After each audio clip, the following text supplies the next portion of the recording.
Hey, Mark, thank you so much for all you do. My question relates to the anxiety that I get when I look at current events worldwide. The corruption, the lawlessness, famines, the predicted famines, growing culture that is turning their backs on God. How does a Christian stay at peace when they're trying to understand how they should plan for the future? So first of all, what you just said is what Jesus said. He said this stuff was going to happen. I think we're surprised that we're seeing it happen when Jesus said it was going to happen. Many people, Jesus said, in the end days, many people will be offended. They will betray one another. They will hate one another. The love of many will grow cold. And in that, lawlessness will abound. Means the guard for right and wrong is going to be pushed back. I live in the United States. That's definitely happening. A few weeks ago, I talked about the Romans 1 and 2 spiral down that's taking place in society, right? And all the different ways it's manifesting. So it's textbook Bible happening right now. So you betray one another, and then in that, false prophets will arise. You don't have to look far to find them. They're all over the news. They're all over the news. They're all over the media. They're everywhere. They're presenting themselves as bearers of truth and help. They're taking concepts of love and things and twisting it. So we need to be discerning, right? Because there's a lot of deception going on. But you're like, how do I plan for the future? Because I see famine. This is where Psalm 91 comes into play. Because before I get into that, let me take a step back further. I remember when in 2004, 5, and 6, that is where I would track what I call the beginning of the spiritual renovation of my life. I met Melissa and we took the journey together. Left a church I was working at, started from scratch, and because we wanted to see hearts healed and we wanted to see renewal happen in people's lives. And one of the things I kept saying over and over again, church, we are not dealing with our fears. We are living comfortable lives. We're not dealing with our fears. And I share my story of anxiety and share what God was healing me in. And you see so many people just kind of like, yeah. They were just like, they were looking for something to just make them feel better in the moment. And I was like, no, there's deeper work we got to do. And it's like, we got to deal with our fears. It's like, oh, no, I don't want to do that. And this is what I felt myself saying for years. Church, we must deal with our personal fears that we struggle with right now. Our anxiety, our panic, our worry, our obsessiveness, our stress, our hurried lives. We got to deal with that now because times will come where the same fear that takes the world out is going to want to take us out, right? We are not of the world. When the world is collapsing in fear, that is our opportunity to stand and be available to those who are crumbling and panicking. So the point is not, should I save up and stock up food in my pantry? We're asking the wrong question because you can be up to your neck in fear and stock up your pantry, and no matter what happens, you're still unstable because fear owns your life. Or you can be in power, love, and sound mind and stock your pantry, but really the point is here. I don't want to be driven by fear. Psalm 91 is the picture. You'll see destruction. You'll see happen. It's not going to come near you. Don't freak out when you see the shaking happening. And Jesus said over and over again, you're going to see these things. You're going to see these signs.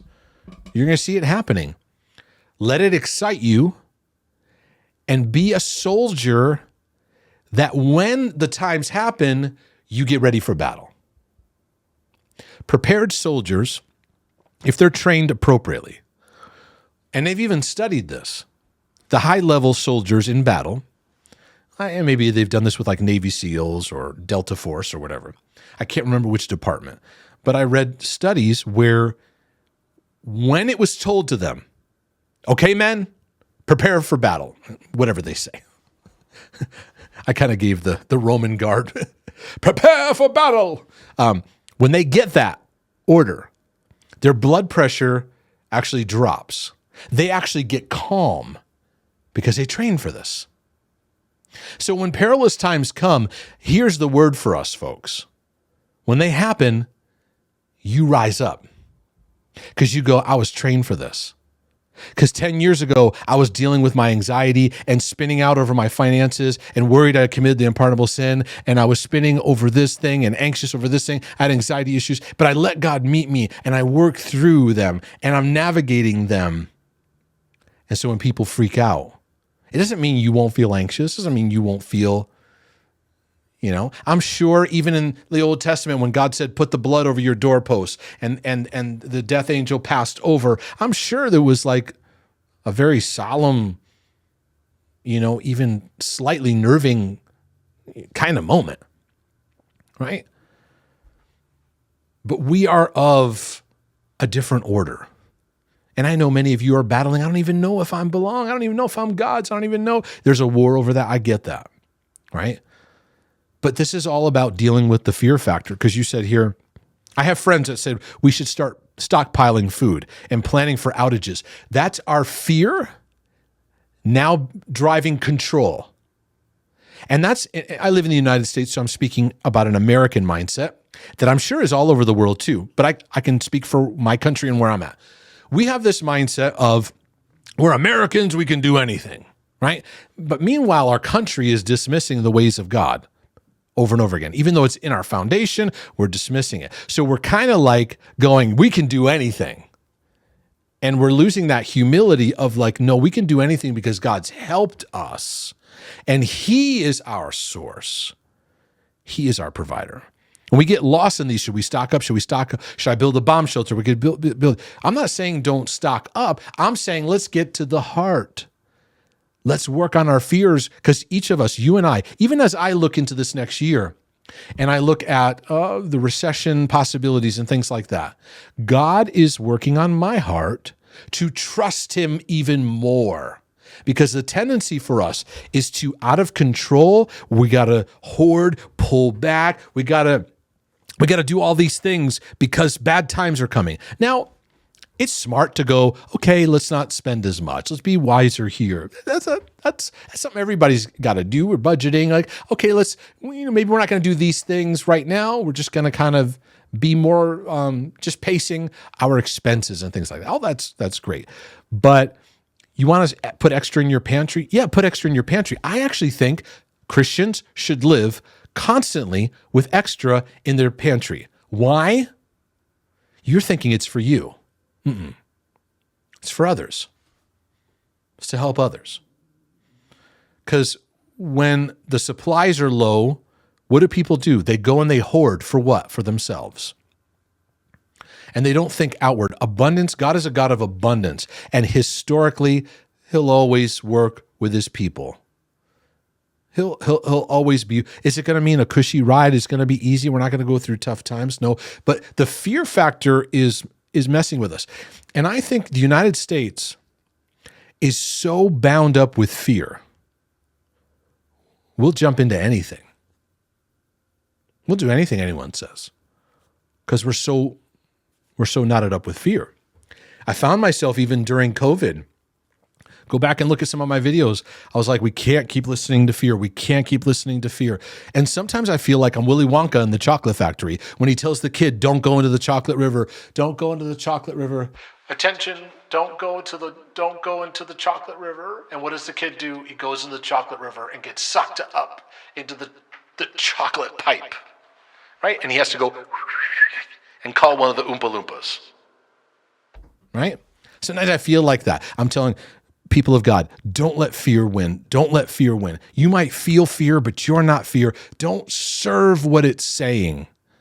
Because when you live sober, the Bible says live sober, not to live fearful. What does fear do? Fear torments. Fear takes us out of our focus. It causes panic. It causes reaction. It causes control issues. It causes despair. And God's going, come on, my children. Come on. Sober up.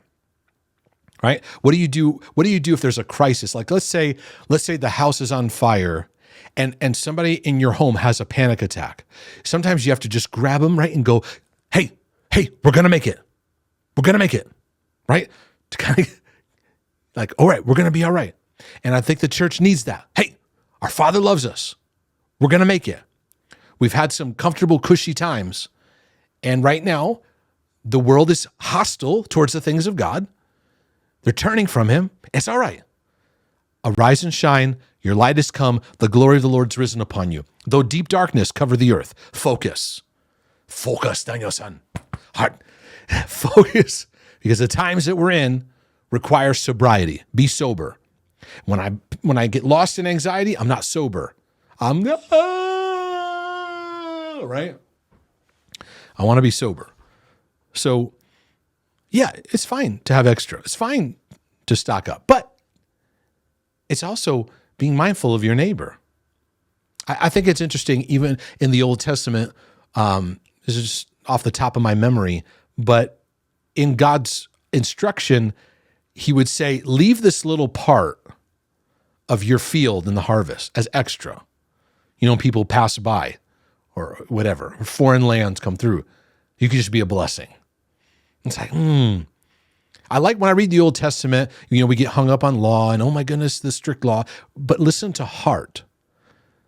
And God's in instruction, you see the work of love your neighbor as yourself, which we as believers are meant to live out one with each other. So you say, how do I stay informed without becoming anxious? Well, limit your news input. Limit it. I have my overall news input. I have a couple feeds that come into my inbox that I find are somewhat grounded. I say, okay, that's what's going on. That's what's going on. Okay. All right. That's right now for me, that's about it. Because I emotionally feel things and I want to utilize that for where I can love my neighbor as myself. Because if there's a bomb going off in somewhere in parts of the world, wow, that's terrible. But I'm here. And I don't know that God designed us to be knowing everything that's going on all over the world, all the time, in every place. It's too much. It's overriding it's adding to our anxiety. I don't understand how we cannot have fear given what's going on here in the US and globally. Well, you're going to need some teaching and instruction on fear is not your friend. And I want to encourage my brothers and sisters, don't let fear form your worldview, because it's one of the biggest commands in the Bible. 365 times for every day of the year. Fear not, don't fear, fear not, do not be afraid, don't fear, don't fear, don't fear, don't fear, don't fear, don't fear. Why? Because you and I have those kind of battles every single day. We're tempted to be afraid.